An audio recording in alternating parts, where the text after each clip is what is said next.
¿Cómo estás? ¿Cómo Hola, están? ¿cómo estás? Casi que no me coge esto. Ya. ¿Cómo estás? Muy bien, ¿y tú? Bien, bien, aquí terminando el día.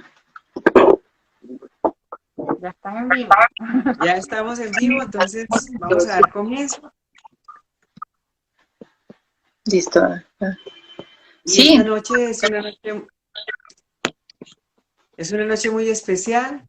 Estoy con la doctora Nara Amarillo, es psicóloga, escritora y fue paciente mía cuando era chiquita. Chiquita, no, jovencita. ¿cómo? Y yo soy la doctora Rosalinda Pereira, especialista en endocrinología y metabolismo. Dirijo la clínica Rangel Pereira, que está especializada en trastornos de alimentación, obesidad y problemas metabólicos como la diabetes, el colesterol, los triglicéridos y problemas del hígado desde hace 40 años. Wow. Y hace 11 años tenemos una empresa especializada en retiros de salud que se llama FitCamp Colombia. Es una empresa que funciona en una finca divina que se llama Naturaleza Real, que queda frente al embalse del Neusa, cerca de Zipaquirá, aquí en Cundinamarca. ¿Qué está haciendo? Corta. Listo. ¿Se les está cortando a usted o soy yo? Yo me oigo, no sé si... Eso es más o menos normal que entre las dos personas que están hablando existe ese delay, pero te escuchamos perfectamente. Ah, bueno, listo. Bueno, entonces les quiero contar que en mi experiencia, por mis manos han pasado muchísimos pacientes y he tenido la dicha de haber aprendido con los pacientes. Porque yo inicialmente, hace 40 años, cuando empecé a trabajar en obesidad y hacer los tratamientos, yo tenía un enfoque netamente endocrino, que es mi especialidad. Y yo miraba siempre si el problema era de tiroides, si el problema era de insulina, si tenía ovario poliquístico, los pacientes si tenían un problema del metabolismo a nivel del hígado. Y bueno, y era muy buena la experiencia, pero yo empecé a darme cuenta que había muchas personas que me consultaban, tomaban un tratamiento, pero no eran capaces de ser juiciosas con el tratamiento. Y uno se pregunta, dice, pero yo no le explico a una persona que está pagando un tratamiento porque hace trampa, porque él se autosabotea. O sea, uno como que no le cabe en la cabeza, dice, pero parece una locura. Y a raíz de personas que me decían, yo quiero, pero no soy capaz. Bueno, De sí. verdad, yo tengo la firme determinación, pero yo no sé qué me pasa. De pronto me empiezan unas ganas de comer chocolatinas, de pronto me empiezan unas ganas de comer pan, de comer bizcochos y no me las puedo aguantar. Me supera esa sensación y esa ansiedad por la comida. A raíz de todas esas experiencias tan lindas con los pacientes, a quienes les doy todo el agradecimiento del mundo porque uno aprende es que en la práctica, la teoría de la universidad es una cosa, pero nada que ver cuando uno tiene una persona como tú que dice, yo no sé por qué no tengo fuerza de voluntad, yo no sé por qué no soy capaz de hacer el tratamiento perfecto, yo no sé por qué me bajo 3 kilos y en un fin de semana me subo 2 y ya me desanimo. Y hay muchas personas que dicen, yo no lo logro. Sí. Entonces es Listo. cuando yo empecé a pensar que el sobrepeso no era un problema solamente endocrino y metabólico y que muchísimo menos, como muchas personas creen, es un problema de gula y pereza. Entonces la gente dice, no, lo que pasa es que toda hora vive comiendo, pues cierre el pico. Y en lugar de la pereza, pues váyase para un gimnasio, ya, punto. Y hay gente como atrevida que le dice a una persona, pero es que usted no tiene sino quiere hacer ese par de cosas y con eso tiene. Y con eso se baja sus 10 kilos, sus 20 kilos.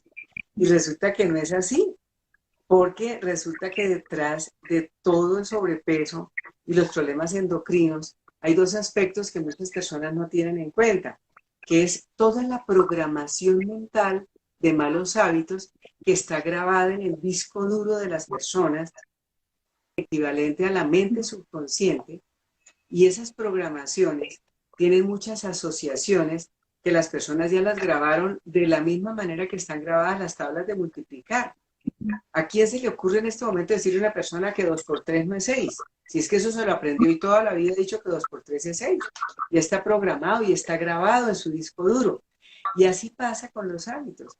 Y entonces muchas personas están grabados en una mente, en una parte de la mente que es la mente subconsciente, que funciona como una grabadora.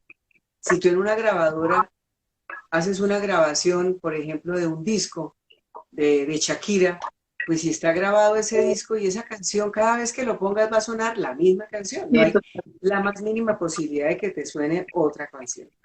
Y sucede lo mismo con los seres humanos.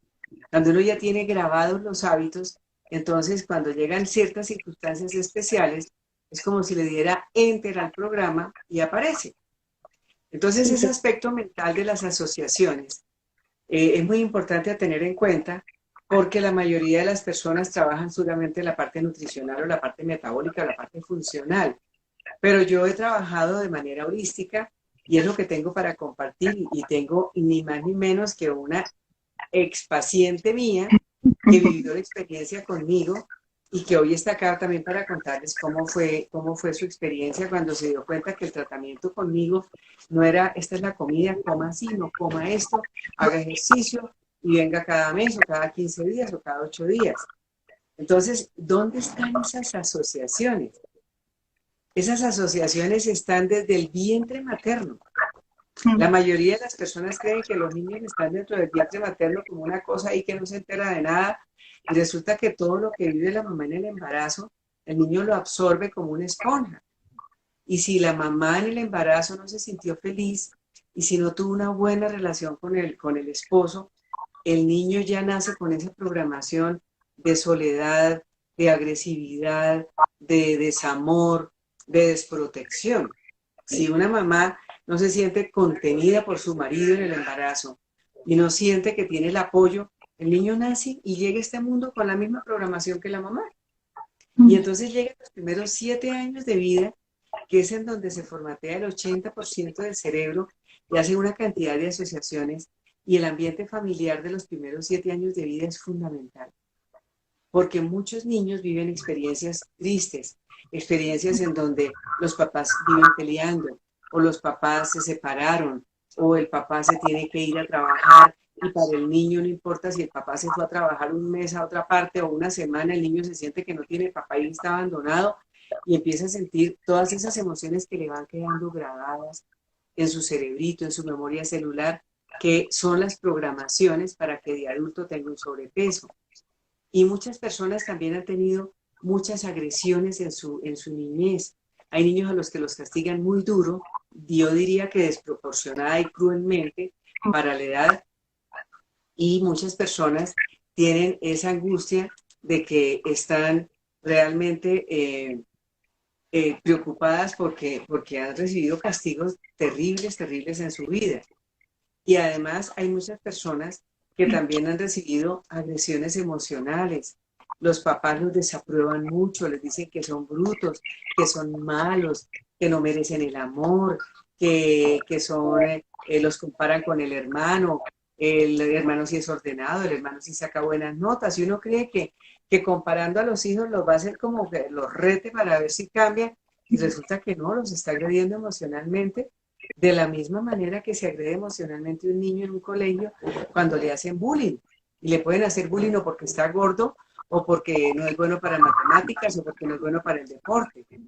Y entonces esos conflictos que viven los niños en los primeros 7 años, de agresión física, de agresión emocional o de agresión sexual, hay muchísimo abuso sexual que las mamás somos las últimas que nos enteramos, y que los niños cuando van a terapia conmigo, cuando ya son adultos, me cuentan que sí, que a los 8 años, que un tío, que el padrastro, que el primo, que el amigo abusó, y el abuso sexual no tiene que ser una violación. El abuso sexual es un toque, es una caricia, es un exhibicionismo, y eso va quedando grabado en los niños.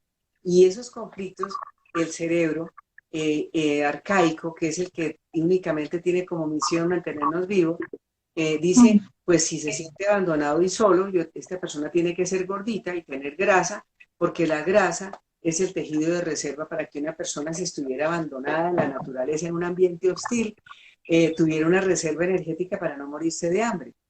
Y lo mismo, el cerebro dice, si usted se siente agredido, agredida de manera física, emocional o sexual, tiene que tener grasa además, porque para el cerebro arcaico el tejido graso es un mecanismo de protección.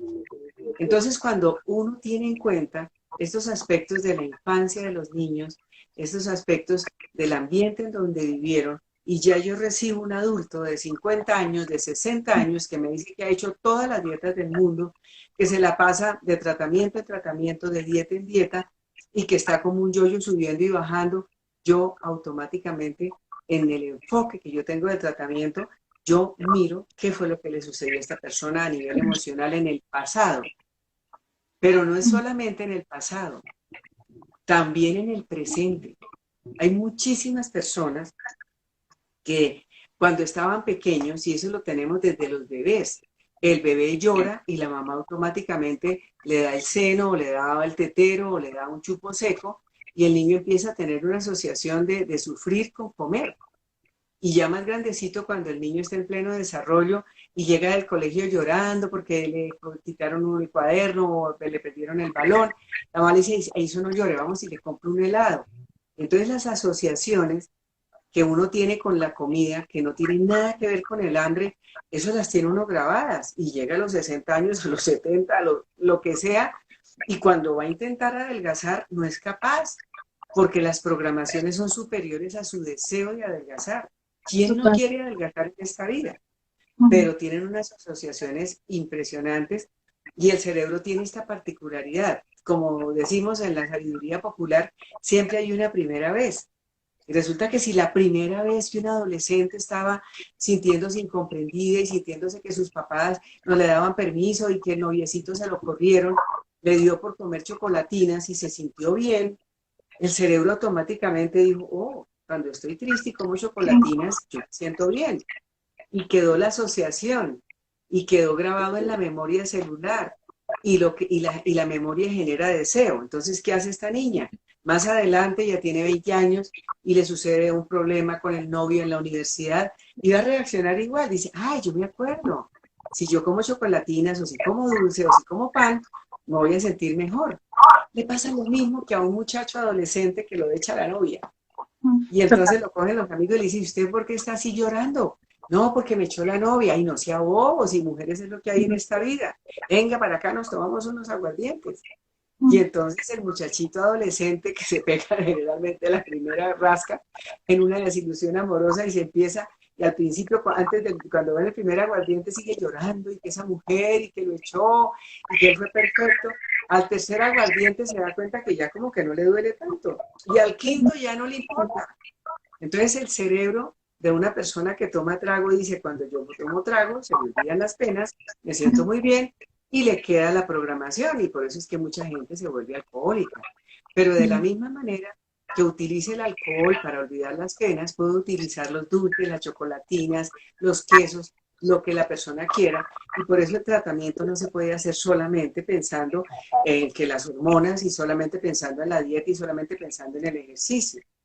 Entonces, nosotros hacemos un tratamiento llegando a la raíz, porque la mayoría de los kilos de mis pacientes, y han pasado miles de personas en 40 años por mis manos, son emocionales. Y hay una asociación sumamente grande cuando las personas utilizan la comida como consuelo. Y uno dice, pero ¿será verdad? Claro que sí, y las personas utilizan como su mejor amigo, porque cuando están tristes comen, y yo creo que no hay mejor antidepresivo que la comida. O cuando están estresados o angustiados o bravos comen, entonces también sirve como tranquilizante. Y funciona como una droga psiquiátrica. Y más si la persona come dulce o come carbohidratos que ocupan en el cerebro los mismos receptores que la morfina, entonces produce una adicción parecidísima a la que tienen las personas que son adictas a la morfina. Total. Por eso quería contarles que estamos trabajando no solamente la parte física, sino también la parte emocional, y por eso está con nosotros la doctora Enara esta noche, porque ella ha vivido la experiencia y a veces es muy bueno que una persona haya tenido sobrepeso para poder entender a una persona con sobrepeso.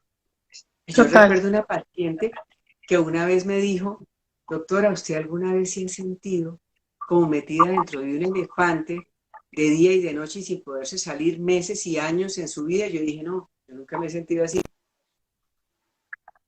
Y quiero y empiezo las dietas y hago una y hago la otra y me hago auriculoterapia y me hacen acupuntura y me tomo las pastillas y me tomo las malteadas, pero no me funciona. ¿Por qué? Porque tenemos que ir a la raíz emocional. Y la raíz emocional está generalmente en el embarazo y en el vientre y en los primeros 7 años de vida. Entonces, Sí, ya con señora. esta introducción, quiero darle la palabra a la doctora Enara, que es una persona muy querida para mí y va a compartir con ustedes su experiencia, me imagino que personal y también profesional. Enara, son Sí, todos es tuyos. verdad. Tengo las dos. Fui paciente tuya muy joven, de 16 años, yo llegué a la clínica y no pude.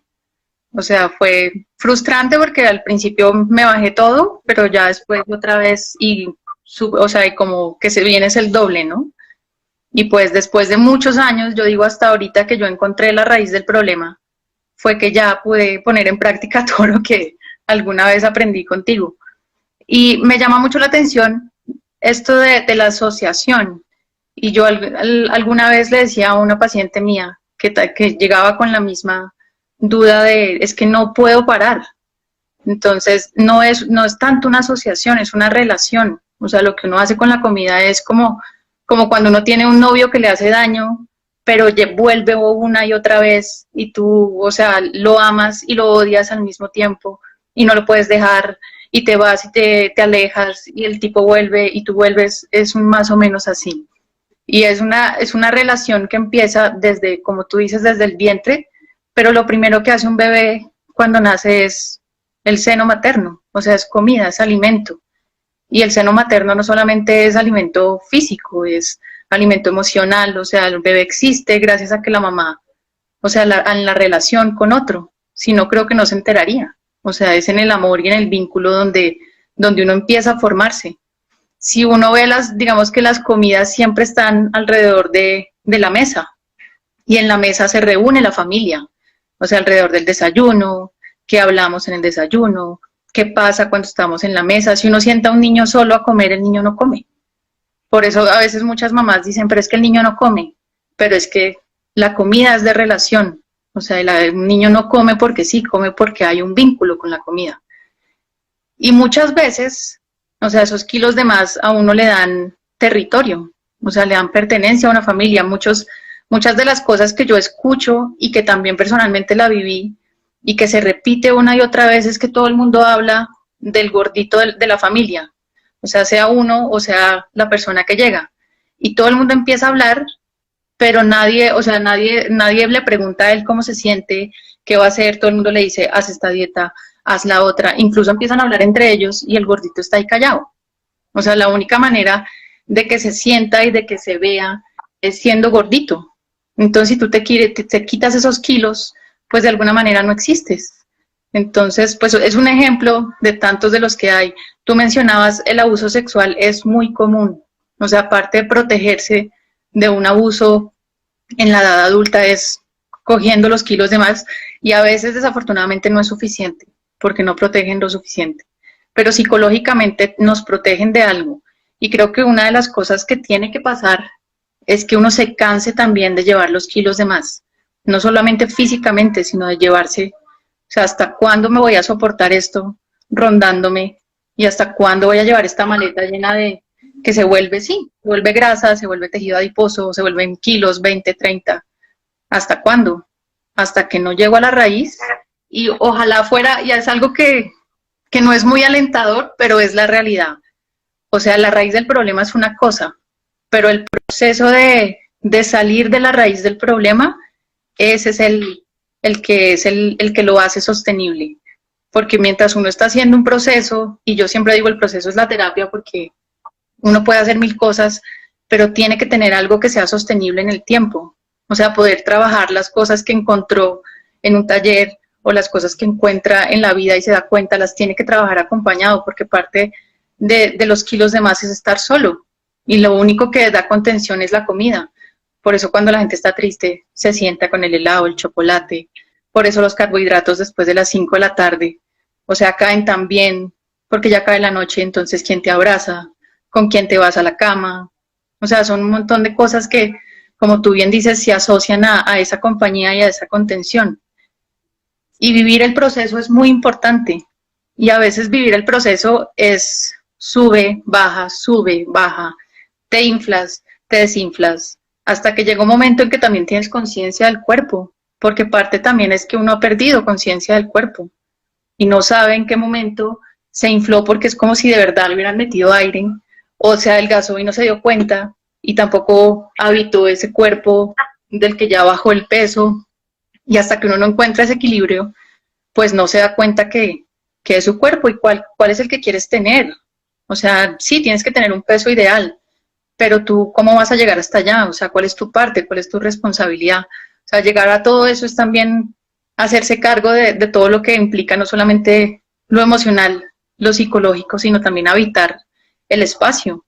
O sea, hacer conciencia que uno habita un espacio. O sea, hasta los bebés, si nacen trillizos, no nacen todos al mismo tiempo, nacen de a uno. O sea, cada uno tiene un espacio. ¿Hasta dónde vas a ocupar? O sea, si ya no te identificas como un gordito, o sea, ¿cómo más te vas a identificar?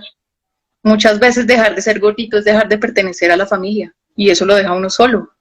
Entonces, hay muchas, depende también de la historia, pienso yo. Aquí yo he visto a alguien que ha puesto mucho que se siente muy triste y muy abandonada y que tiene eso, o sea, y que siente esa necesidad de comer por eso. Y yo digo, sí, o sea, la raíz de todo es el amor. Todos respondemos diferente al desamor y algunas personas respondemos cargándonos unos kilitos de más. Y eso nos protege muchísimo. Y lo que más nos protege es de enfrentar el desamor que hemos vivido. Entonces, por eso yo lo equiparo con una relación amorosa que no hace mucho bien, pero uno vuelve una y otra vez a lo mismo. Nara, yo a veces pienso que las personas hacen que la comida sustituye el amor. Mm. Yo he tenido muchísimas personas que me dicen, yo no tengo marido, o mis hijos ya se fueron. En el trabajo pues voy y vuelvo, pero no tengo ningún sentido grande de pertenencia a mi empresa. Y cuando yo llego a mi casa me encuentro sola. ¿Quién me acompaña? ¿Y cuál es mi amigo? La comida. Y muchísimas veces las personas también, cuando no se sienten amadas, comen. Y inclusive cuando hay frustración sexual. Entonces, cuando una persona dice, no, pero es que yo hace mucho que no tengo relaciones sexuales y a mí me encantaría, pero no tengo novio, pero tampoco voy a prostituirme, no voy a hacer algo así que sea, pues, que vaya contra mis principios, esa frustración sexual, hay un momento donde se canaliza y la persona empieza a comer. Y entonces yo siempre les digo, pero es que si tú tienes una frustración sexual, no hay suficientes chocolatinas en el mundo que te hagan tener un orgasmo y que te hagan sentir satisfecho o satisfecha sexualmente. Yo he tenido pacientes, inclusive hombres, que son casi castigados por su pareja porque no toca rogarles para que hagan el amor y toca, no hecho ganar, hacer unos méritos increíbles para que la señora le haga el favor. Y son personas que comen, son hombres que comen, o sea, no crean que esto es solamente para las mujeres, los hombres también. Sí, no, los hombres también lo sufren.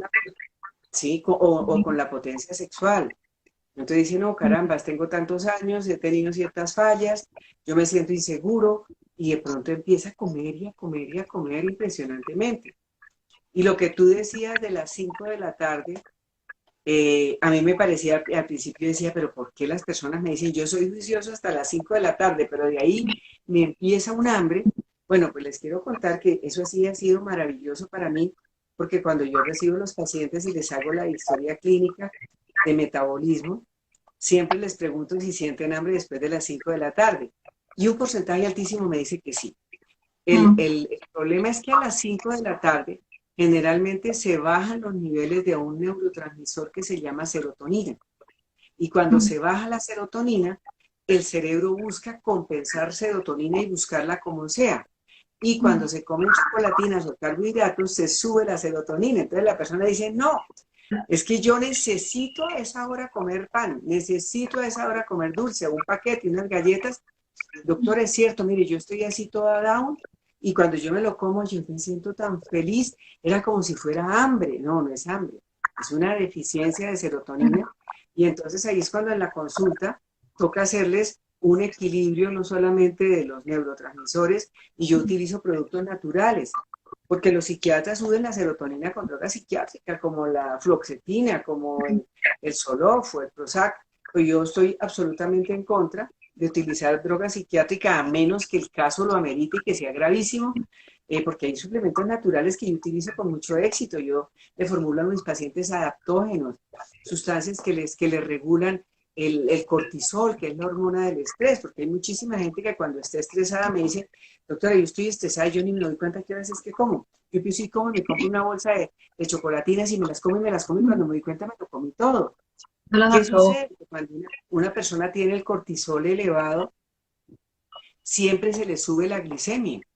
Y cuando se le sube la glicemia, la persona automáticamente le tiene que subir la insulina para que le baje la glicemia. Y cuando se le baja la insulina, vuelve y le dan ganas de comer chocolatinas y entra en un círculo vicioso. Entonces, no es falta de fuerza de voluntad, es que hay que regularles las hormonas, hay que regularles los neurotransmisores, hay que hacerle una terapia de cambio de chip, y fuera de eso hay que tratarle la parte emocional y llegar a la raíz. No es solamente la parte emocional de lo que le está pasando ahora. Y en eso hay herramientas muy valiosas que tú tienes, que yo también tengo. Yo utilizo mucho la descodificación emocional de las enfermedades y reúno a mis pacientes en este momento pues de manera virtual. Hacemos unos retiros de salud los jueves y los viernes de 6 a 9 de la noche con unos resultados maravillosos en donde sanamos todo el pasado emocional de las personas, en donde hacemos una descodificación de esos conflictos que vivieron en la infancia. Los resultados son absolutamente maravillosos.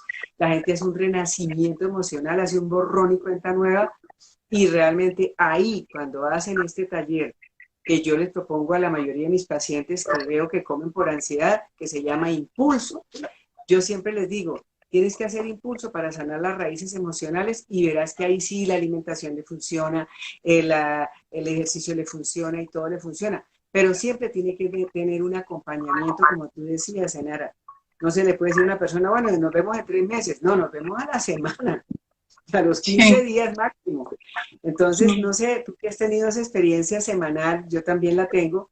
Nosotros trabajamos con neurocoaches, que son profesionales especialistas en trastornos de alimentación y psicología, y tú tienes esa misma formación, pero es cierto que es muy importante que las personas digan, es que necesito acompañamiento y apoyo, y que me lleven de la mano, y que me hagan llegar a mi meta, y que me mantengan la motivación, y que me ayuden con técnicas cuando empiezo a patinar y a tirar la toalla, o cuando estando juiciosa hago mesetas, que no hay cosa más frustrante para una persona que haga todo y cuando se pese no ha bajado nada. Eso se quiere comer la mitad de lo que se dejó de comer. Sí, total. Entonces, háblanos un poquito de ese acompañamiento semanal como tú lo haces, Enara. Mira que ahorita que estás hablando de las 5 de la tarde en adelante, yo a esa hora, entre 5 y 7 de la noche, le llamo la hora pico, porque es la hora pico donde todo el mundo pide terapia. O sea, más o menos déjamela a esa hora, y cuando yo vi tu video, eso me pareció muy, porque tú hablas de eso en un video que tienes de YouTube, que no me sé el nombre, pero yo se lo mando a muchos de mis pacientes y que me hablan del peso y todo eso, y siempre les digo, véanse ese video porque ella lo explica muy bien. Y esa hora, o sea, es como si fuera es un alivio, porque a esa hora toda la ansiedad está, o sea, no en todo el mundo, pero sí en ciertos pacientes, la ansiedad como que se los está tragando a esa hora. Entonces me parece pues muy importante que digas eso, y que me pasa, o sea, esa es la hora pico, todo el mundo quiere a esa hora, la mayoría de gente quiere a esa hora. ¿Por qué? Porque está cayendo el sol, y a esa hora cuando se está yendo el sol, uno se está terminando el día, ya el afán baja, ya terminaste de trabajar, llegaste de hacer tareas, no sé, a lo que te dediques. Y esa hora pues, digo. Enara, es que las personas me dicen, mira, yo estoy de día estoy ocupada y bueno, como malo lo que sea. Dije, pero cuando llego a mi casa, desde que entro ya me estoy robando, abro la olla del arroz y me empiezo a comer así por cucharadas. Y yo tenía un paciente que me decía, yo entro pasitico y me robo el arroz y vuelvo y lo emparejo para que mi señora no se dé cuenta. Para que no se den cuenta. Cuando entra a la casa, sí, hay una ansiedad por la comida. Entonces yo lo he encontrado en mi experiencia, es que cuando uno llega a la casa, se encuentra con su propia realidad, con sus Exactamente. propios vacíos. Entonces, cuando está trabajando, pues le toca trabajar y le toca producir y no se da cuenta y no piensa como no se encuentra consigo mismo. Cuando llega a la casa y nosotros miramos, ¿por qué comen de noche? Nosotros tenemos, estudiamos al paciente, usted, ¿a qué hora es que usted come? No, yo a las 5 de la tarde me agarra el hambre. Y el otro no, yo llego a mi casa y es como si me dieran cuerda y yo le digo, bueno, ¿y qué es lo que pasa en tu casa? Es que cuando llego a mi casa me doy cuenta que tengo un matrimonio vuelto nada. Cuando llego a mi casa me doy cuenta que mi marido no me ayuda a nada y me toca llegar y en la cuarentena la gente me ha dicho, nos tocó hacer doble labor y tiempo completo, ser amas de casa y ser profesionales y se nos duplicó porque los jefes muchas veces creen que como estamos en la casa podemos trabajar 14 horas y hoy es cuando uno se da cuenta que el marido no le ayuda, que le toca ayudar a hacer las tareas a los niños, meter la ropa a la lavadora y fuera de eso por ahí de pronto el marido le gustaría como hacer el amor, pues claro que no. Entonces, en el momento en que uno se confronta con su propia realidad y sus vacíos y sus frustraciones familiares, ¿con qué compensa eso?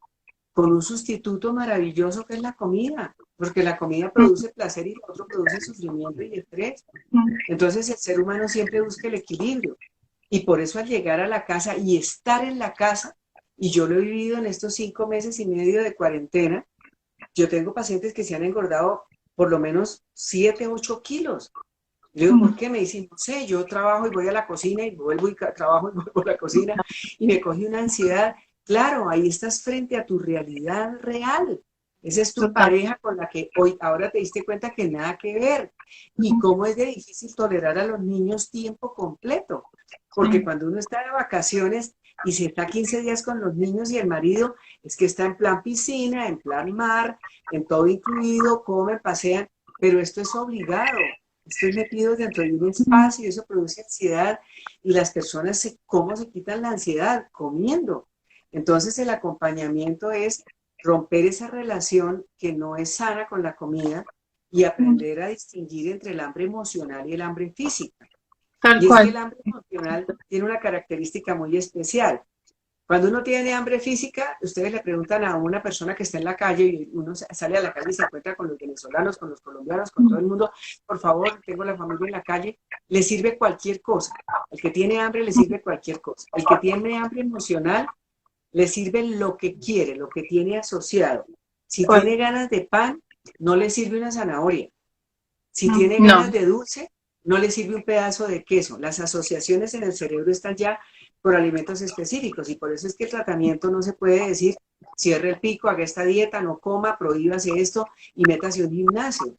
Es mucho más allá de ese enfoque tan simplista de las nutricionistas, con todo respeto, o de un entrenador físico. Pero sí se necesita la alimentación, pero sí se necesita el alimento, pero necesita un equipo multidisciplinario que le ayude a la persona que le maneje esa parte emocional. ¿Cierto? total.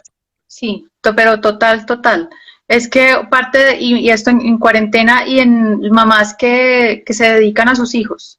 Y eso son los casos con más, digamos que hablando de peso, esos son los que yo más he atendido, de las mamás que se han quedado y que pues nunca tuvieron problemas de sobrepeso o de pronto eran gorditas y no mucho, y de pronto se quedaron con los hijos y empiezan a picar todo el día porque están haciendo comida, porque como ya vienen en sudadera y camiseta todo el día, pues ese es el atuendo mamá, y se descuidan. Y yo, entonces dicen, no, es que me falta amor propio, es que me falta autocuidado. Y yo digo, sí y no. O sea, sí te tienes que cuidar, es verdad. O sea, no vamos a decir que no. Pero hay algo que sale mucho en la maternidad y son las heridas. O sea, si hay algo que saca heridas es cuando uno tiene un hijo. O sea, es como si la infancia brotara de nuevo, pero no brotan, o sea, en muchas mamás brotan recuerdos, pero a veces es simplemente o un hambre colosal que no se llena con nada, o un descuido total y se enfocan en el hijo y se olvidan de todo, precisamente para no sentir cosas que le está tocando la maternidad. Y parte de lo que pasa cuando estamos ya hablando de que no me puedo controlar y que esto me está superando, es que, o sea, además de que ese vacío emocional se llena con comida, es haber desplazado todo el cuidado al hijo. O sea, pero el hijo necesita una mamá que esté bien, o sea, necesita una mamá saludable, que coma y que coma bien y que tenga energía y que no se coma las sobritas de lo que dejaron en el desayuno, más 3 panes que se va comiendo caminando, sino que se siente a comer una buena comida, porque es que de ti depende la salud del niño, de ti depende que el niño esté bien. ¿Quién le va a enseñar a comer? La mamá. Pero si tú no sabes comer, pues es muy difícil que le enseñes esa relación con la comida a tu hijo. O sea, y esto empieza a ser un círculo vicioso, porque todo empieza, o sea, todo se empieza a trastocar. Y cuando nos damos cuenta, no se dieron cuenta en qué momento subieron 15, 20 kilos, y resulta que las tristezas tienen una marca Oreo, o sea, una barrita de esas Oreo que se bajan en un día con leche mientras están haciendo tareas, o se pusieron a pintar, o se pusieron a hacer, o en la noche los niños se acuestan y se piden una pizza porque están cansados, y papá y mamá, no solamente es mamá. Entonces, si hay momentos específicos donde salen más esas cosas, en mi experiencia es cuando llegan los hijos y la pareja también se descuida y sale todo lo que tú no has trabajado en toda una vida, sale en ese momento y es como incontrolable. Y yo siempre les digo, Sí. mientras estén haciendo terapia, o sea, traten de no entregarse, o sea, no nos vamos a enloquecer con la comida, pero es muy difícil hacer dieta en ese momento, porque tú tienes, o sea, la ansiedad la tienes mezclada con el dolor, con un montón de cosas, vamos sorteando las cosas y va a llegar un punto de equilibrio, o sea, va a llegar. Y en ese punto de equilibrio vas a saber que ahí te vas, o sea, va a llegar la conciencia del cuerpo y de lo que necesitas realmente. Y es ahí donde la cosa se nos empieza a poner en orden. Pero a veces los kilos, o sea, a mí algo que me ha parecido súper importante es que a veces la gente baja kilos llorando. O sea, es increíble, pero en muchas sesiones donde hay mucho llanto y mucho dolor reprimido de muchos, muchos años, o sea, cuando empiezan a salir las tristezas, el peso se va yendo. Y entonces, pues, Sí. ¿no? Yo he visto una cosa muy importante en mi experiencia y es que el sobrepeso a veces es doble. Es un sobrepeso de grasa y es un sobrepeso de líquidos. Entonces, en las mujeres es más notable por la celulitis. Y yo creo que mis pacientes el 90% tienen celulitis, si no es que más. Entonces, uno cuando yo veo a una persona con celulitis, de acuerdo a como yo he manejado la celulitis, que es un problema estético que no se arregla ni con guante de crin, ni con crema anticelulítica, ni con Cicatricure, ni con esas cosas, no. La celulitis es un problema emocional. Y yo lo que he encontrado es que generalmente esas personas han vivido un conflicto que se llama derrumbamiento de la existencia.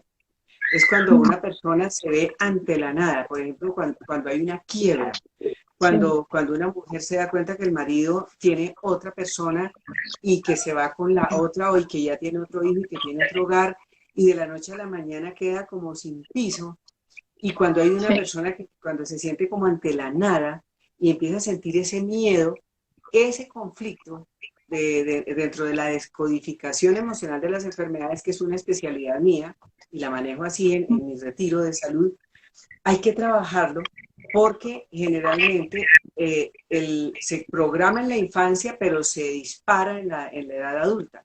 Entonces, por ejemplo, un niño que cuando está pequeño los papás se separan, uno dice, no, eso tenía 3 años y el niño no se dio cuenta de nada. No, un niño de 3 años sin papá se le derrumba la existencia. Otra cosa es que no lo pueda decir porque no tenemos ni cómo ni el entrenamiento para hablar de las emociones. Pero queda grabado un conflicto de derrumbamiento de la existencia en una niña, que los papás se separan o que el papá se muere o que viaja, y cuando ya es grande y le ponen los cachos, o cuando ya es grande y la persona quiebra o la persona lo echan del trabajo, y en este momento donde hay mucha gente que quedó sin piso, que votaron al uno, que al otro le bajaron al sueldo y le cambiaron el contrato, yo creo que va a haber muchísima celulitis en nuestras mujeres. Y hay que trabajar ese conflicto porque lo que le está sucediendo ahora es una repetición de algo que se gestó en la infancia. Y por eso hay que ir a la raíz de esos kilos emocionales y hacerle una descodificación de un conflicto donde la persona se haya sentido de esa manera. Entonces, es muy importante que ahora que estamos en esta situación, por ejemplo, uno de mis empleados, se le murió la mamá de COVID. Y me dice, pero es que mi mamá era todo, mi mamá nos cocinaba, mi mamá me cuidaba el niño, y de pronto quedó sin quién le cuida el niño, sin quién le cocina y sin mamá, así en 10 días. Esos son conflictos gravísimos y hay que trabajarlos porque generalmente las personas se suben de peso muy rápido. Es la persona que dice, doctora, yo en un fin de semana me subo 2 kilos, pero doctora, ni que me atacara a comer, sí, por ahí me tomé una cervecita y todo. No, cuando una persona son esas que yo llamo pacientes kilos rápidos, es porque tiene un problema grave, profundo y generalmente tiene mucho que ver con la mamá. Entonces, se suben de peso rapidísimo, pero también se bajan rapidísimo. Empiezan el tratamiento y dice, ay, bajé 4 kilos en la primera semana. Y dice, ay, qué maravilla de tratamiento. Se está trabajando la parte emocional, se está deshinchando y está quemando grasa. Cuando uno baja así bastantes kilos, como mis pacientes. Yo tengo pacientes que a veces en la primera semana me bajan 3, 4 kilos, que no es lo recomendado, pero no es que bajen de grasa, es que se deshinchan. La retención de líquidos se disminuye. Y eso es un trabajo muy lindo que yo hago a nivel emocional, sobre todo porque nosotros en la clínica Rangel Pereira también trabajamos la parte estética. Entonces mi esposo hace tratamiento para la celulitis, para la grasa localizada, pero yo le digo, esos pacientes tienen un conflicto emocional y las enfermedades hay que tratarlas de manera holística. Es que parte de lo que dices, y es un conflicto con la mamá, es que ¿qué es lo primero que hace el niño cuando nace? Pegarse a la teta de la mamá. O sea, el primer alimento que entra es la mamá. Y queramos o no, o sea, eso pues de Freud le llamó la oralidad. O sea, se supone y dicen que va de los 0 a los 2 años. Freud nunca le puso un intervalo de tiempo específico, eso lo pusieron después, precisamente porque hay fijaciones. Y si uno queda fijado en cierta etapa y ni siquiera hay una medida, o sea, ya después se habló de un cuidador suficientemente bueno, que es el que atiende la necesidad del niño. Pero yo digo que una de las cosas más graves que pasan siendo, o sea, cuando uno es un niño, no es tanto lo que pasa, sino que tú no tengas cómo ponerle palabras y que no haya nadie donde ponerlo. Por ejemplo, en los casos de abuso sexual. O sea, sí, y creo que una de las cosas donde más kilos hay es en el abuso sexual. Sí. Porque vienes a hablarlo después de 20, 10, no sé cuántos años. ¿Qué pasó en ese? O sea, ¿quién estaba ahí? O sea, porque para que a ti te abusaran, porque además un abusador necesita tiempo, necesita seducir a su víctima, por decirlo así. O sea, necesita todo un espacio para que eso se dé. ¿Y por qué el niño se queda callado? O sea, un niño que sabe que tiene ese vínculo de confianza sale y por lo menos lo cuenta. Y los papás van a hacer todo así, el daño ya esté hecho por recuperarlo y por recuperar la situación. Pero a lo que llegamos por lo general, y yo digo esto tristemente en casi en el 99% de los casos, cuando ya son adultos y lo quieren contar, no pasa nada. O sea, hay drama, pero no pasa nada. O sea, nadie hace un cambio, nadie dice, vamos a, no sé, a mirar a ver cómo solucionamos esto. O sea, te das cuenta que una vez más estás solo. Y es, o sea, es muy grave que pasen ese tipo de cosas y un niño no tenga a quién decírselo. Y pues si hay comida. ¿Cómo? Yo hago retiros de salud, yo hago impulso, que son el retiro que les ofrezco a mis pacientes, que son 6 horas, 3 el jueves y 3 el viernes, y mi estadística es más o menos entre el 60 y el 75% de las personas han tenido problemas de abuso sexual de diferente grado. Y resulta que lo que yo he visto con mis pacientes, imagínate todas las semanas haciendo talleres grupales y talleres virtuales, ahora que lo estamos haciendo virtuales, es que resulta que el abusador generalmente chantajea al niño y le dice, no vaya a contar, esto es un secreto entre los dos, si usted cuenta, yo voy a decir que usted fue la que me buscó, no sé qué. Entonces, primero hay un chantaje de parte del abusador. Y hay muchos niños que cuando cuentan, las mamás no les creen, porque si le dicen que el padrastro se le metió en la cama, le dice usted que es una vagabunda, usted que no sé qué, entonces ya queda como una vagabunda, queda peor. Entonces, por eso es que los niños casi siempre no cuentan, porque además se sienten culpables. Yo he visto a mis pacientes, me dicen, pero yo sí sentía como culpa porque cuando es una sola vez, es diferente a cuando es una cosa reiterativa que dice, no, bueno, eso hay meses. Y por lo general es reiterativo, o sea, casi nunca es una sola vez. Sí. Entonces, cuando es reiterativo, se descansan a sentir culpables porque entre que sí les gusta, pero les parece pecado, pero se sienten impuros, pero pero qué tal que los vean y qué tal que los pillen, es una mezcla impresionante y a mí me ha ido súper bien. Yo tuve un paciente que había sido abusado por el profesor de coros desde los 8 años hasta los 16. Y no solamente a él, a todos. Se lo llevaba para los fines de semana, había que ir a la finca del señor, había que ir a la casa del señor al ensayo. Y él decía, me decía, uno se siente culpable y además chantajeado, porque si cuenta, si sale del coro, cuenta. Entonces no podía hacer nada. Pero terminan engordándose y terminan odiando, a veces es como lo que gesta una homosexualidad en los niños varones y inclusive en las niñas. Dicen, no, a mí no me gusta porque es mejor otra persona del mismo, o sea, empieza a decir como que yo no sé ya si soy homosexual o no, y empieza ese problema de identidad y a comer. Cuando hay un problema de identidad donde un adolescente no sabe, y si Dios mío, me estoy volviendo gay o no, eso es impresionante como comen. Entonces es de los conflictos que hay que descodificar, pero descodificar del subconsciente y de la memoria celular. Y es un trabajo muy gratificante porque uno dice a la persona, oiga, desde los 5 años he cargado esto, desde los 8 años he cargado esto, ¡ay, qué alivio! Porque ahora sí ya lo solucioné, ya lo descodifiqué. Y a partir de ese momento, por eso mi retiro se llama impulso, porque es como que al desbloquear esa parte, cogen impulso y ahí sí bajan rapidísimo y el tratamiento funciona. Es lindo, es como algo muy gratificante desde el punto de vista profesional, emocional y espiritual. Porque yo pienso que al final el tratamiento tiene que ser espiritual. Es esa parte de la persona, esa conexión con su creador, tiene que volverse a conectar. Yo siempre hago todo y cuando yo he tenido pacientes ateos. Y yo les digo, no importa que usted no cree en nadie, pero bueno, entonces la energía superior, o como usted lo que hizo este mundo, pero hay algo que mueve los hilos. Pero la mayoría de la gente es católica y entonces es muy fácil porque yo sí hago un trabajo desde que me presento, estoy diciendo que es Dios el terapeuta y que Dios es el que hace el trabajo utilizándome a mí. Entonces ha sido muy lindo y muy gratificante hacer el taller de impulso y los resultados son maravillosos.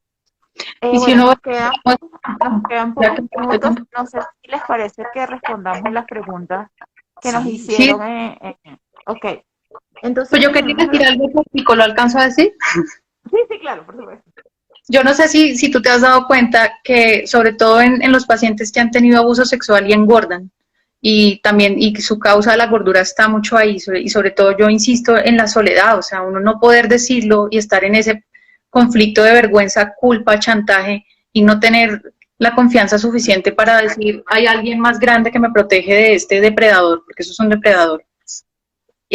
Casi siempre el cuerpo es como de un bebecito, o sea, barrigoncitos, las piernitas son, sí, es como un cuerpito de un bebé, o sea, y son hasta tiernos. Y uno dice, o sea, sí, es conservarse de alguna manera esa inocencia que se pierde cuando llega un abuso sexual. O sea, también, yo no sé si ustedes trabajan con eso, yo me imagino que sí debes saber más que yo de eso, que también las formas del cuerpo dicen mucho de las cosas emocionales que uno está llevando en el cuerpo. Generalmente cuando hay abuso sexual, mis pacientes son como de muslos gruesos, tienen conejos, ficheras. Es como que el cerebro dice, vaya a proponerle grasa ahí para que no pueda nadie volver a entrar a su para que nadie pase. Exacto, como un escudo protector. Sí, yo lo trabajo. De hecho, la consulta mía del metabolismo es completísima porque hay que trabajar la parte emocional también. Sí. Entonces, bueno, ya, es todo lo que quería decir. Bueno, listo, ahora sí. Ok, una chica nos escribe que ella es paciente psiquiátrico y sienta y se está engordando, se ha ganado peso. ¿La podemos ayudar? Bueno, yo sí te quiero contar que los medicamentos psiquiátricos afectan todos los neurotransmisores y producen aumento de peso. Es real. Pero no pueden suspender la droga porque a veces son pacientes bipolares o esquizofrénicos y no pueden decir, bueno, yo voy a adelgazar y voy a suspender el citalopram. No, le toca con el tratamiento del psiquiatra adelgazar.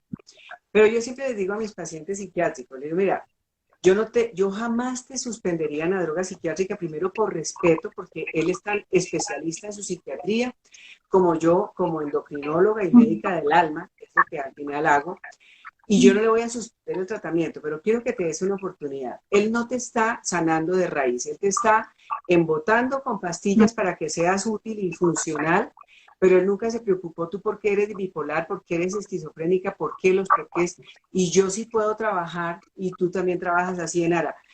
Quédese con el psiquiatra, pero demos la oportunidad de trabajar en la parte emocional.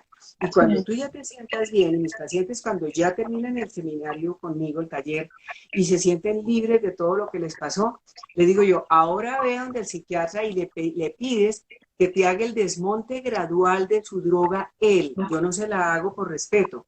Y que la vaya desmontando y seguimos con el tratamiento, ahí sí, con la alimentación, con el ejercicio, con el coaching, con todo, y bajan divinamente. O sea, no importa que sean en el tratamiento psiquiátrico. Es que Para mí, no, pues digamos que hay pacientes que necesitan y hay gente que llega a un punto en que necesita psiquiatría. O sea, yo también en eso estoy contigo. O sea, pienso que mientras uno no la necesite, procurar no usarla.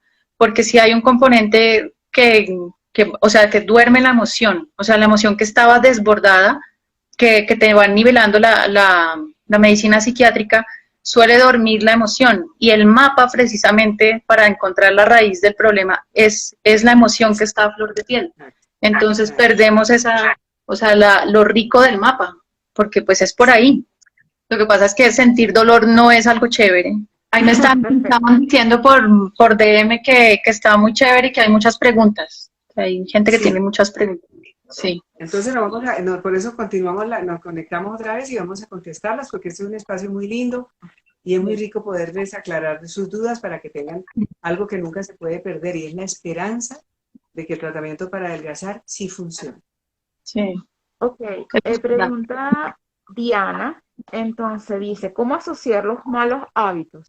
Yo puedo pasar un día entero en ayuno cuando estoy con estrés, no me da hambre y soy gordita. Trato de cumplir el horario para obligarme a comer. Después ella misma dice,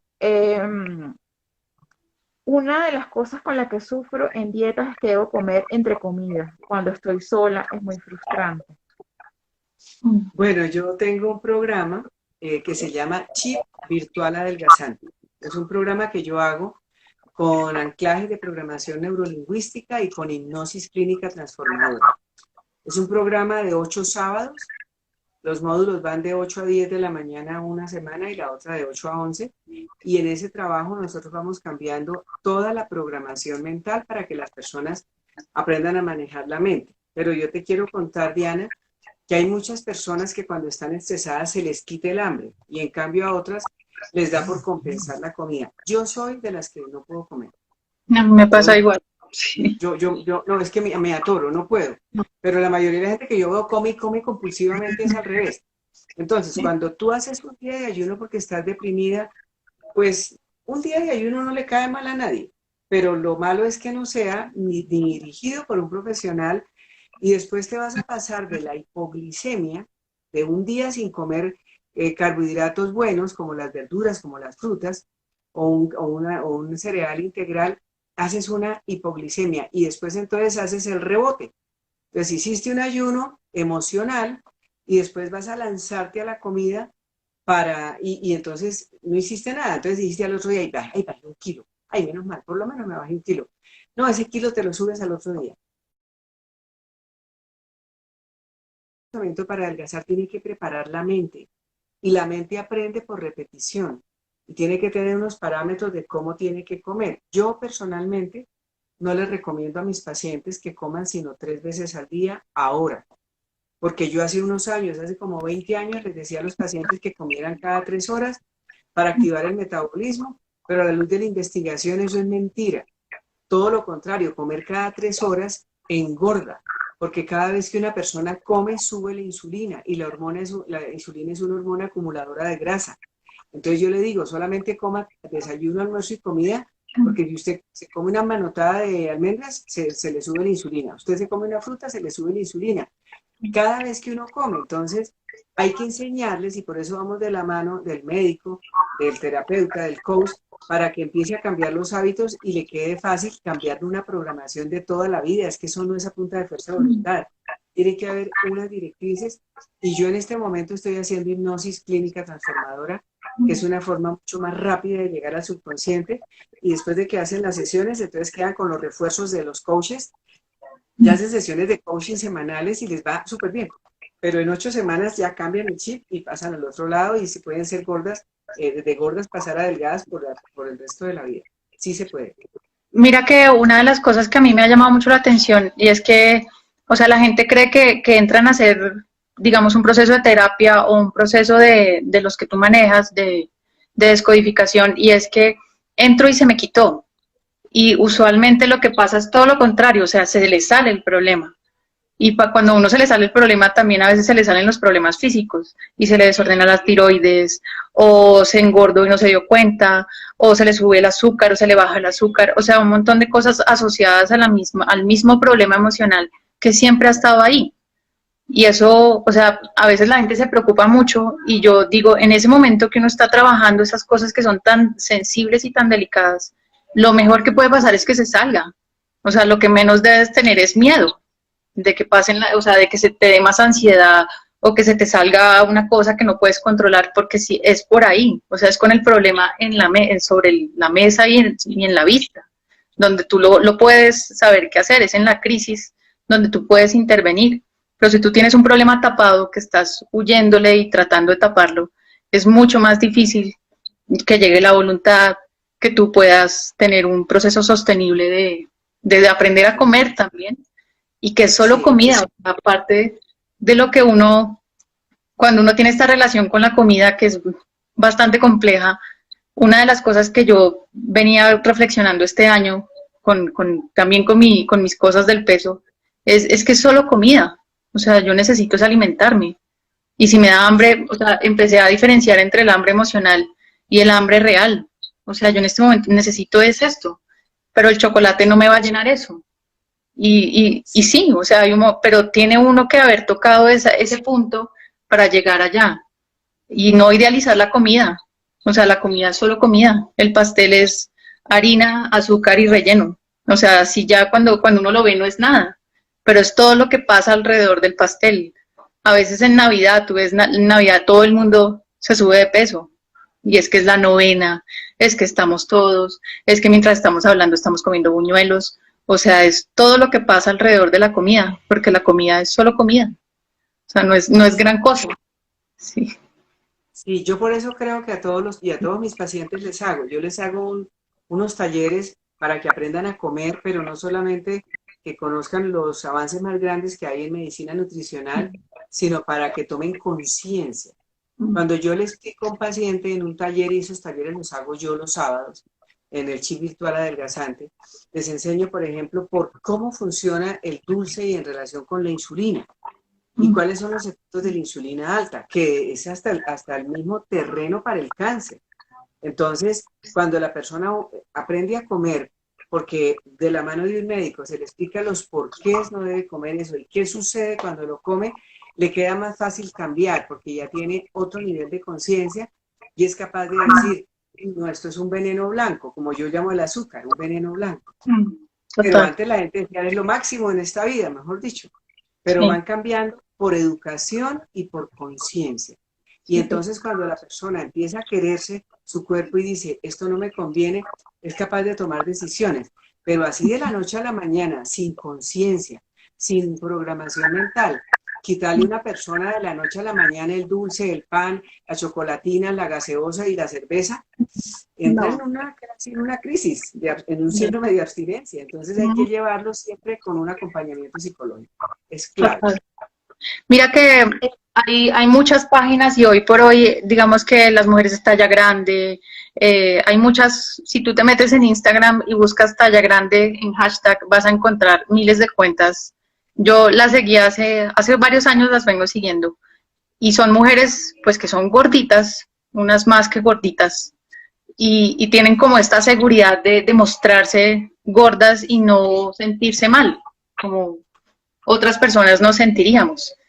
Y yo digo, bueno, o sea, en este momento hay que buscar también un equilibrio, o sea, están en todo su derecho de hacerlo y de aceptarse como quieran, pero a ti aceptar unos kilos de más o aceptar 10, 20 kilos de más y mostrarte como que te aceptas, pues eso tiene un límite, porque es que hay un límite que ya es tu salud.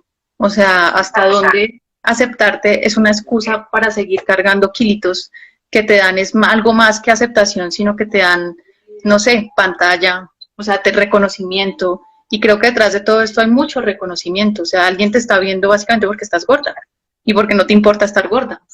Y pues está Claro, bien. O sea, pues pero de todas maneras, desde el punto de vista médico, endocrino, es claro, una ¿no? barbaridad tener más de 5 kilos de Brutal. sobrepeso, pero una barbaridad. O sea, por Y la columna, por las rodillas, por el corazón, por no, el hígado, todo es una barbaridad. Aparte de que el metabolismo pues se afecta y tener niveles altos de glicemia y afectarse la flora intestinal con esa comida chatarra y todo lo que implica una alimentación desbalanceada no es deseable, no solamente porque yo me siento feliz en talla 16 y soy tal súper cual, segura de mí misma. No, podrá no, sentirse feliz, pero tiene un nivel de inconsciencia tal cual. que grandísimo. Lo que pasa es que lo ha podido explotar publicitariamente, pero Sí. eso que sea sano, no es sano. Jamás de la vida tener sobrepeso es sano. No. O sea, yo alguna vez hablaba de esto en un post que hice, creo que el año pasado, y yo decía a una persona gorda, o sea, no le recuerdes que está gorda, o sea, no le digas, si ella no te lo pide, no le digas qué hacer o no qué hacer, porque ella sabe que está gorda. O sea, Sí. ella sabe mejor que tú, que tiene kilos, que no le sirve la dieta, seguro que la dieta que tú le vas a proponer, ella ya la ha hecho 3, 4 veces y no le ha servido. Y me llegaba esta gente diciéndome, pero es que hoy por hoy hay toda una oda a la obesidad y en eso estoy de acuerdo.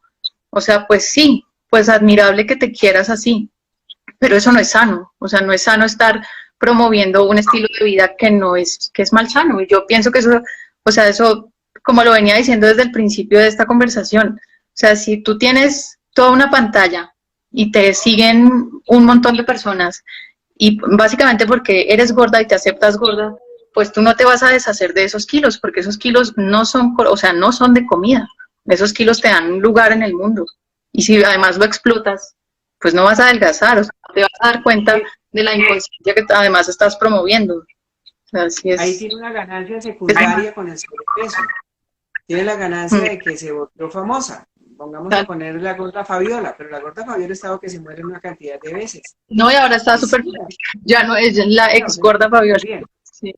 Sí, pero fíjate, o el gordo Benjumea, también aprovechaba y uno ya casi que la identidad es gordo, pero Sí, eso no es sano, no es sano no, definitivamente ni psicológica, ni endocrina, ni metabólicamente, ni siquiera por las rodillas, es que las rodillas no están diseñadas para cargar más de 5 kilos de maleta en un morral todo el día, no están diseñadas. y mira que, o sea, parte de esto de acéptate que estás gorda y acéptate y quiérete, yo digo sí, pero tiene un momento en que llegar la conciencia del cuerpo. O sea, yo me quiero en este cuerpo.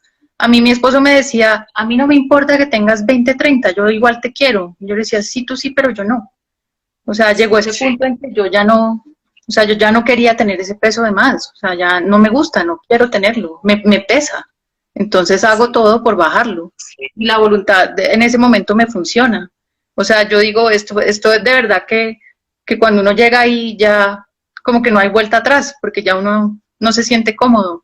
Es como cuando uno trabaja los problemas de pareja y trabaja esa relación que tanto le hace daño y el día que uno cambia, pues ya ese tipo no le gusta. O sea, es exactamente lo mismo. Entonces, exacto. pienso que es o sea, es como una desconexión lo que hablábamos la semana pasada del cuerpo, o sea, como que nunca has sabido en qué cuerpo estás y cuando te das cuenta, pues el Sí. cuerpo es completamente ajeno y habitarlo es todo un proceso. Entonces, sí. Respondamos unas preguntas más. Nos pregunta una chica que ella no es gorda, pero tiene muchos trastornos alimenticios, se alimenta muy mal. Eh, nunca ha sido gorda. O sea, en algún momento, si ella sigue así, pues de algún momento a otro puede cambiar su metabolismo. Pero ¿qué tipo de trastornos? Porque hay ortorexia, anorexia, bulimia. ¿Cuál es el trastorno que tiene? Porque decir tengo trastornos de alimentación, eso es un diagnóstico. Sí. Otra cosa es que coma mal y Sí, sea sí, flaca. tiene un desorden alimenticio, pero O sea, no la hay grave. personas que comen mal y son delgadas.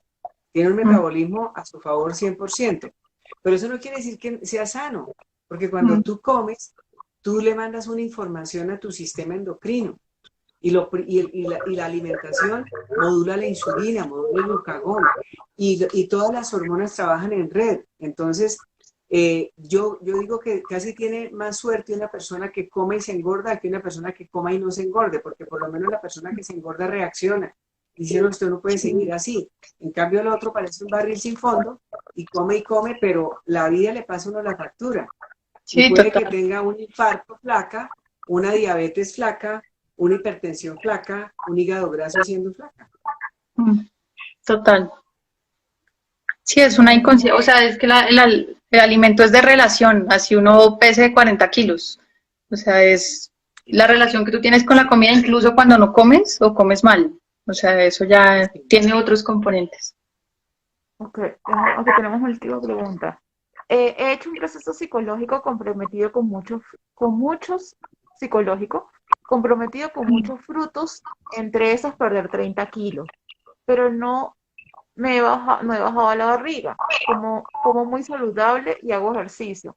Me siento identificada con lo que decías de comer. A las 5 p.m., ¿qué me recomiendan hacer? O sea, ya se ha bajado 30 kilos, pero todavía tiene Bueno, mira, es que mucha muchas barriga. veces uno tiene una grasa localizada que es genética y a veces uno le hereda a la mamá las piernas, entonces adelgaza pero queda con los muslos gruesos. O le Mm, hereda a la mamá los brazos o le hereda a la mamá o a la papá, eso es genético, que tenga muchos más receptores, por ejemplo, en el busto.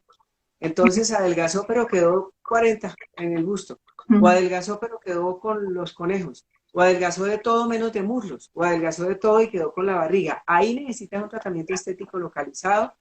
Yo te recomendaría que hicieras una hidrolipoplasia, nosotros las hacemos. Es una terapia que rompe los adipocitos sin necesidad de que sea la liposucción con cirugía y con anestesia. En este momento, ¿quién se va a meter en una clínica? Todo el mundo está lejos de las clínicas y se puede hacer ambulatorio, nosotros lo hacemos, las personas van con todas las normas de bioseguridad y se hacen una hidrolipoplasia para el tratamiento de grasa localizada y entonces ya no necesita cirugía. Y además bajar 30 kilos amerita un tratamiento antiflacidez. Eso es importante porque a uno se le baja muchas veces la autoestima más porque le quedó la piel toda escurrida que cuando estaba gordita y templadita. Entonces hay que hacer un Mm, tratamiento estético que además pues, es muy gratificante y sube mucho la autoestima. Y ya mm. con respecto a las 5 de la tarde, yo no le doy suplementos a nadie así sin conocer a una paciente. Yo siempre digo, mi paciente es un ser humano con nombre propio y no hay talla única y yo a las 5 de la tarde todos a tomar esto y a todas las 8 de la noche, no, sería una irresponsabilidad y una falta de ética. Cada persona es un ser tan especial que amerita ser tenido en cuenta en su contexto emocional, metabólico y físico para poder hacerle una prescripción responsable. Esto Doctora, de preguntamos, la, perdón, habla la- tú, habla tú. la barriga, por ejemplo, de las que han sido mamás, hemos sido mamás, que nos queda como una barriguita y que eso no baja ni, o sea, eso sí yo también lo he vivido, que queda como, como esa barriguita del vientre de abajo. Sí, No sé si eso sea ya se también a quita, se mente. quita. Se Sí. quita, se quita. Bien. El que hace los tratamientos de medicina estética en la clínica es mi esposo y él hace hidrolipoclasia y a veces la persona, a veces le hace con una jeringa, se llama microlipoescultura, como que con una jeringa, en lugar de ser un liposuctor, le va haciendo la aspiración de la grasa cuando es pequeñito y las va moldeando sin necesidad de anestesia. No. Porque es que el riesgo de la liposucción es el embolismo graso y la anestesia. Entonces, si uno se puede, pues dice, por estarme poniendo más bonita, de pronto me muero en una Sí. cirugía de estas y dejo los huérfanos. Entonces, todos nosotros procuramos que sea con esa seguridad que tenemos las mujeres, que queremos sí ponernos bonitas, pero no arriesgarnos, y mucho menos arriesgar la vida. Y en este momento sí que menos. Yo sí no le recomiendo en este momento que se haga cirugía estética a nadie. Espere que salgan todos los de la UTI, todos los contaminados, y en un tiempito hablamos. Pero sí hacemos tratamientos lindísimos de grasa localizada sin necesidad de cirugía con medicina No. estética. Okay. Doctora, Gracias. preguntan por privado, ¿cómo es la cita? ¿Cómo pueden hacer una cita con usted? ¿Y cómo es una cita médica con usted? Bueno, mira, para hacer una cita médica conmigo tienen que marcar a la clínica Rangel Pereira, Ajá. perdón. El PBX es el 611-4050. O por aquí mismo nos pueden escribir. 611 o por aquí mismo nos pueden escribir, ¿cierto? Y hay un celular que es 22, sí. 311-222-6260. 311-222-6260. Ajá. Entonces ustedes piden la cita y piden, yo quiero una consulta de metabolismo con la doctora Rosalina. Entonces, duramos 45 minutos a una hora. Se hace una historia clínica con todo lo de la Secretaría de Salud, motivo de consulta, desde cuándo se empezó a engordar, con qué lo tiene relacionado, usted es sedentaria, cuénteme cómo es un día suyo, qué comía al desayuno, 2 arepas, de qué tamaño, cuántos huevos, 2 ritos, pericos, qué come a media mañana, no hecho se confiesa, para hacerle una anamnesis alimentaria. Cuántos vasos de agua se toma, cada cuánto toma trago, qué tipo de ejercicio tiene, con quién vive, cómo se siente con las personas con las que vive, en qué trabaja, qué grado de estrés le produce el trabajo. Y todas esas, eso hace una historia clínica completa de metabolismo y medicina nutricional. Entonces, una vez con eso, de común acuerdo con el paciente, yo le propongo, digo, usted quiere hacer un tratamiento, empezamos por la parte emocional, empezamos por una desintoxicación, que generalmente hay que hacerla, el cambio de alimentación sí o sí se tiene que hacer. Quiero decirles que no porque trabajemos la parte emocional ya pueda seguir comiendo donas todo el día, no, eso no va a pasar. Así como te subiste, como si tú subieras una escalera, te subiste 20 escalas, grada por grada, y te subiste kilo por kilo, ahora tienes que bajar kilo por kilo. Y eso tiene que tener un cambio de alimentación y una activación del metabolismo porque el cuerpo es muy adaptable. Y a veces uno empieza a hacer una alimentación para adelgazar y a los 15 días bajó al principio divino y después se estancó con la misma alimentación. Entonces yo por eso mi programa de alimentación inteligente, es que se llama alimentación inteligente, lo hago rotativo. Y cada 15 días les cambio el patrón nutricional para que el metabolismo siempre esté activo y no se me estanquen y no digan, ay, ya no bajé nada más. No, siempre bajan hasta el final. Enara, también nos preguntan cómo pueden contactarte si quieren una consulta contigo, cuál es como tu especialidad y cómo pueden hacer una Yo consulta. soy psicóloga, yo atiendo procesos, o sea, si tú quieres trabajar algún conflicto que tengas, pues me puedes contactar ahí en mi perfil, aquí en mi perfil de Instagram, está mi contacto de WhatsApp, porque no todo el mundo está aquí en Colombia, y me pueden enviar un mensaje y yo les devuelvo toda la información de cómo manejo el proceso a vuelta de mensaje. Ahí está, aquí está, en amarillo, ahí lo encuentro. Yo me tengo que ir. Me quiero quedar, pero me tengo que ir. Bueno, entonces no. Bueno, pues muchas gracias, Ainara, por haber compartido conmigo en este espacio. Qué rico saber de ti, saber que estás en ese nivel tan lindo. Y a todos los que nos escucharon y nos necesitan, estamos a sus órdenes ambas, cada una desde su enfoque. Yo soy muy holística, a mí la gente a veces me pregunta si soy psicóloga, y yo no, yo soy médica del alma. Y entonces me gusta más ese título que el de endocrinóloga. Así que con mucho cariño, en la clínica Rangel Pereira. Recuerden, mi nombre es Rosalinda Pereira, la doctora es Enara Amarillo, y estamos para servirles con muchísimo gusto a ustedes y a todas las personas que crean que nos puedan necesitar. Que pasen una feliz Sí, noche. yo te recomiendo 100%. O sea, yo fui paciente tuya muy chiquita y de verdad, o sea, me quedó para toda la vida. Entonces sí, o sea, Muchas no, gracias. allá siempre van a encontrar buena salud y pues solucionen Muchas sus gracias. cosas y verán que bajan más rápido. Bueno, feliz noche para todos. Bueno, muchas gracias a ustedes. Yo les quiero pedir un permiso. ¿Ustedes me dejan bajar estos videos a mi YouTube? Sí, claro. Ah, bueno, listo. Me encanta Bueno, ver feliz el noche. video. Bueno, Listo, muchas gracias. Chao. chao.